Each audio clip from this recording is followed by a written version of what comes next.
Vale a pena morrer para que outros possam viver,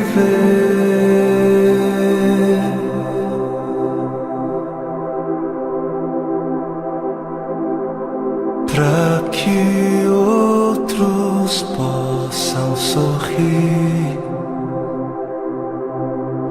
Vale a pena chorar para que outros possam viver.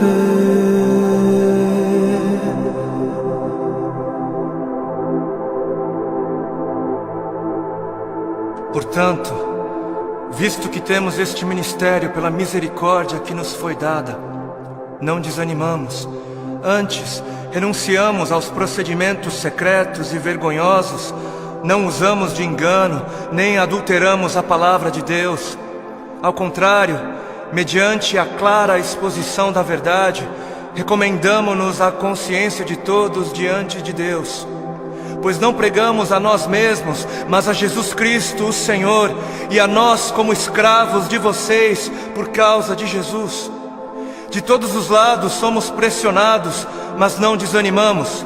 Ficamos perplexos, mas não desesperados. Somos perseguidos, mas não abandonados. Abatidos, mas não destruídos. Trazemos sempre em nosso corpo o morrer de Jesus, para que a vida de Jesus também seja revelada em nós.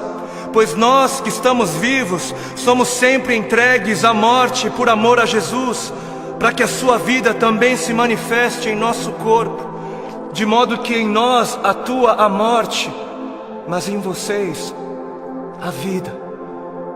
Por isso não desanimamos, embora exteriormente estejamos a desgastar-nos, interiormente estamos sendo renovados dia após dia, pois os nossos sofrimentos leves e momentâneos estão produzindo para nós uma glória eterna que pesa mais do que todos eles. Assim, fixamos os olhos não naquilo que se vê, mas no que não se vê, pois o que se vê é transitório, é passageiro, mas o que não se vê é eterno. Para que outros possam viver, vale a pena morrer. E nas palavras de 2 Coríntios capítulo 4 que nós acabamos de ler, para que outros possam viver, não apenas vale a pena morrer, como deve-se morrer. Deve-se. Para que outros possam viver, deve-se. É necessário morrer. É necessário morrer para que haja vida. Trazendo sempre em nosso corpo o morrer de Jesus, para que a vida de Jesus também seja revelada em nosso corpo.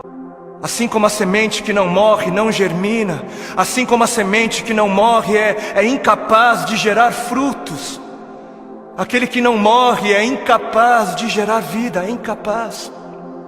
Não fosse o sangue do Cordeiro, não fosse o sangue de todos os mártires que vieram antes de nós, não fossem aqueles que vivem como se não pertencessem a este mundo, não seríamos conhecedores das boas novas da vida, não seríamos. Mas se as coisas são assim, se isso é verdade, se isso reflete a realidade, se o Senhor teve toda a intenção de dizer exatamente o que Ele disse, por que é então que não morremos? Por que é então que o mundo está cansado de ver uma igreja que deveria carregar a mensagem da morte, mas não carrega? Não carrega. E não carrega porque ela mesma recusa-se a morrer. Se a ordem é essa, por que é então que não vemos mais vidas sendo geradas?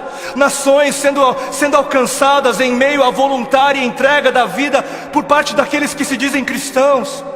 Por quê? Por quê? Porque existe algo de muito errado em nosso meio.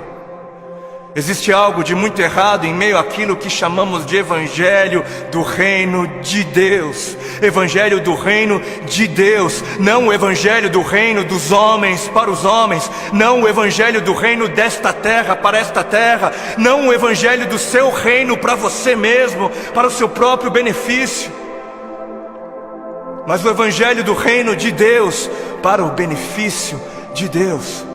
E o povo, por falta de líderes que preguem o que o povo precisa ouvir e não o que o povo quer ouvir,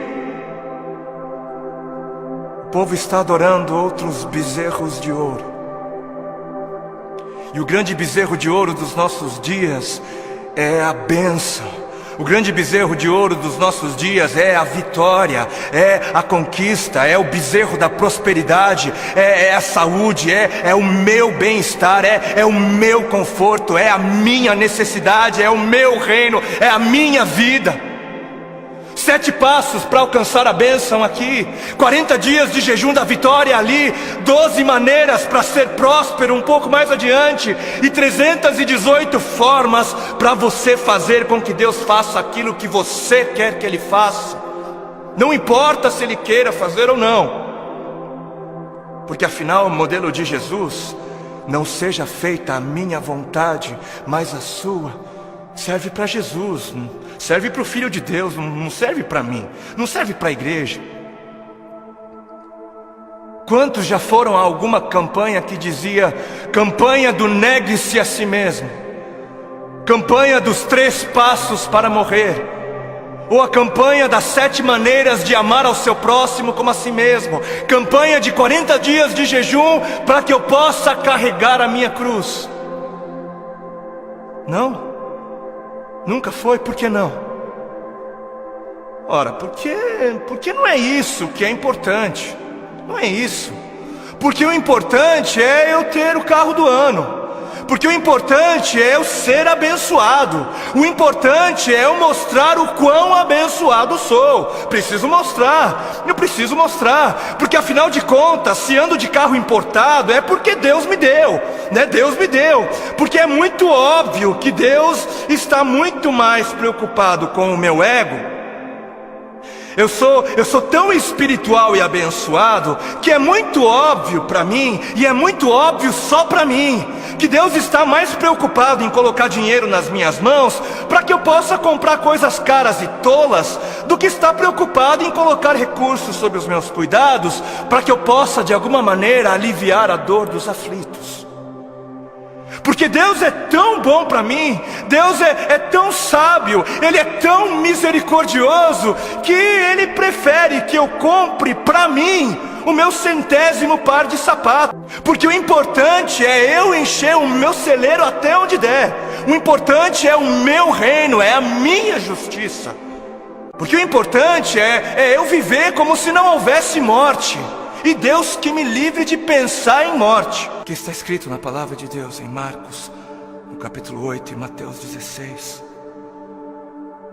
Então Jesus começou a ensinar-lhes que era necessário que o Filho do Homem sofresse muitas coisas e fosse rejeitado pelos líderes religiosos, pelos chefes dos sacerdotes e pelos mestres da lei, fosse morto e 3 dias depois ressuscitasse.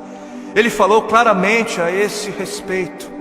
Então Pedro, chamando-o à parte, começou a repreendê-lo.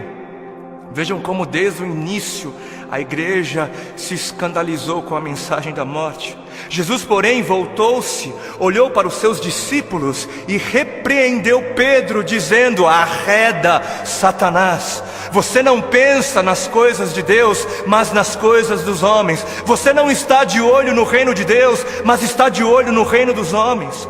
Então ele chamou a multidão e os discípulos e disse: se alguém quer vir após mim, negue-se a si mesmo, tome a sua cruz e siga-me. Se quiser, se alguém quiser. Porquanto quem quiser salvar a sua vida, perdê-la-á. Mas quem perder a vida por minha causa, achá-la-á. Pois o que aproveitará o homem se ganhar o mundo inteiro e perder a sua alma? Ou o que dará o homem em troca da sua alma? Quem fizer de tudo para garantir a sua vida neste mundo, não merecerá a vida no outro. E quem fizer de tudo para garantir a sua vida no outro mundo, perderá a sua vida neste. Perderá o controle da sua vida neste mundo. Quem viver de olho nos tesouros deste mundo, receberá somente aquilo que este mundo é capaz de dar. Mas quem viver com os olhos fixos no tesouro eterno, este receberá, este haverá de receber aquilo que a eternidade tem para dar.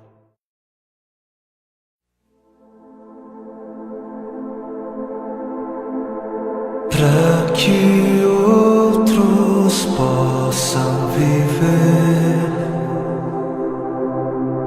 vale a pena morrer. Para que outros possam viver,